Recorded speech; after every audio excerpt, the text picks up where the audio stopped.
Hey guys, welcome back to She Views. If you're new here, welcome to She Views. Today we are taking a deep dive into the life and career of Ashton Kutcher. I know he is trending right now and a lot of people are linking him to the P. Diddy case, and so we'll also take a look into that. Ashton first burst into the scenes in 1998 as Michael Kelso in That 70s Show. His lovable, goofy persona quickly won everybody's hearts, and he soon transitioned into the big screens and production side of things, with shows like Dude, Where's My Car and Punk'd.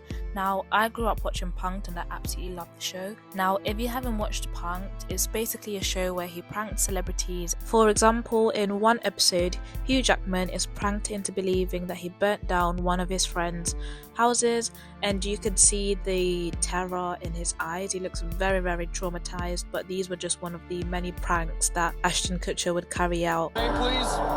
Hugh Jackman. Apparently, there was a fire started in the Parkview area. Not only that, I've got houses burning on the other side and on the back side too. There's two ignition things. There's one below the ignition. I turned it on. Right. See the torch? The whole Call one down for some interrogation. Why? The fire just going downtown. We'll take it up down there. Can I just go finish it with my wife? One phone call, sir. That's it. You've already made it. Thank you. Just look right there. She just got pumped.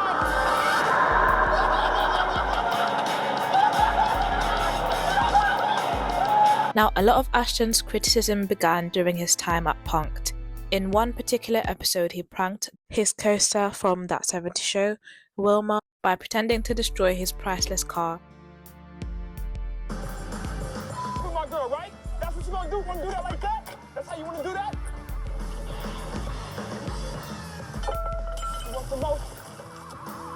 Yeah. You like to see how I get down? You think you big and bad, right, Playboy? You got no show, right? Show it. See how I get down. Yo, what's up, B? What's up? Are you? Get some of that. Get some. That's ridiculous. What's up? What's ridiculous about it? Bring it like hard, man. The backlash from this episode highlighted how sometimes his actions and judgment are questionable, leading to conversations about his ethics of pranking and the potential harm it can cause. Beyond acting, Ashton has been a passionate advocate against human trafficking. In 2009, he co-founded Thorn, which is a tech company focused on building software to fight child sexual exploitation. My day job is as the chairman and the co-founder of Thorn. We build software to fight human trafficking and the sexual exploitation of children.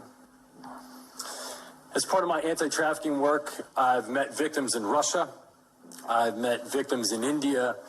I've met victims that have been trafficked from Mexico, victims in New York and New Jersey and all across our country. I've been on FBI raids where I've seen things that no person should ever see. While his intentions may have seemed noble, critics did question the effectiveness of celebrity activism, which isn't new. I feel like a lot of critics have always questioned this for many celebrities, not just Ashton. But Ashton has continued to use his platform to push the issue into mainstream conversations. Now, things took a turn for Ashton during the trial of his former That 70s Show co-star Danny Masterson, who faced multiple allegations of sexual assault. Ashton and his wife Mila Kunis faced intense scrutiny when they wrote a character letter supporting Danny during his trial, emphasizing their belief that he deserved a second chance. Their support sparked outrage across social media, leading to accusations that they were dismissing serious claims and siding with an accused criminal. Ashton and Mila later released a video addressing the situation, clarifying their intention was merely to speak to who they know personally, rather than the allegations against him. Relative to the sentencing. The letters were not written to question the legitimacy of the judicial system or the validity of the jury's ruling. They were intended for the judge to read, and not to undermine the testimony of the victims or re-traumatize them in any way. We would never want to do that. And we're sorry if that has taken place. Our heart goes out to every single person who's ever been a victim of sexual assault, sexual abuse, or... Given that Ashton is an advocate against sexual exploitation, he should have been a lot more sensitive to this, especially noting that there are victims of sexual assault involved. So, as a result of this scandal, last year he did step down from his anti-sex trafficking tech company because he received so much backlash for defending his That's So 70 co-star Danny. Ashton has come under further scrutiny following the recent P. Diddy case. As Diddy faces charges for sex trafficking, the public are also looking into the relationships he had with various celebrities, including Ashton Kutcher. Ashton and Diddy's relationship has been well documented over the past 2 decades. During Hot One's interview in 2019, Ashton was asked about the infamous Diddy parties, to which he responded by saying he's got a lot he can't tell. Diddy party stories, they're our favorite genre of anecdote. Oh, really? One, yeah. Wow, okay, I've got a lot I can't tell. So, I can't tell that one either. I'm like actually cycling through them.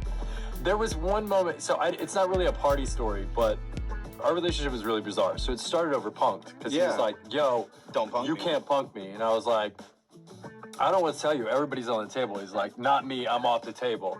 And so that started our conversation. This interview has drawn a lot of attention recently, especially in light of the reports suggesting that Diddy parties were the places where a lot of these women were drugged and sexually assaulted. Now, Ashton was a frequent attendee at the Diddy events. He also co-hosted one of the white parties with the music mogul in 2009.